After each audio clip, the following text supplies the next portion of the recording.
ஆனால் நீங்கள் பாடுறப்போ ஒரு நல்ல ஒரு இசை தெரிந்த ஒரு ஆள் மாதிரி தான் இருக்குது ஆக்சுவலாக பாடுறது. ஒன்று அப்படி இசை தெரியாத ஆள் மாதிரி இல்லை பாடுறது.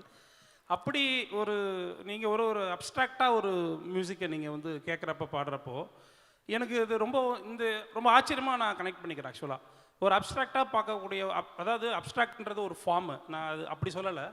ஆனால் வந்து ஒரு அது பற்றியான போதுமான புரிதல் இல்லாமல் நீங்கள் பார்க்குற பொழுது இவ்வளோ விஷயம் வந்து ஒரு எழுத்தாளருக்கு எழுதுவதற்கு தோன்றுறது என்ன? அது இன்னும் கூட கொஞ்சம் டீட்டெயிலாக சொல்லலாம்னு நினைக்கிறேன். என்ன அப்படின்னா ராஜா கிட்ட ஸ்பெஷல் இருக்குது, நீ இன்னும் டீட்டெயிலாக சொல்லலாம்னு நினைக்கிறேன்.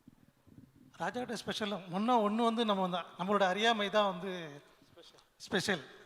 ஏன்னா அவர் ஒரு பெரிய ஞானி, அவருக்கு எல்லா விஷயமும் தெரியும். அவர் பார்த்தீங்கன்னா அவருக்கு சிம்ஃபோனிக் ஃபார்மில் தான் அவர் எல்லா விஷயமே அவர் கிரகிச்சிருக்காரு, கற்றுருக்காரு.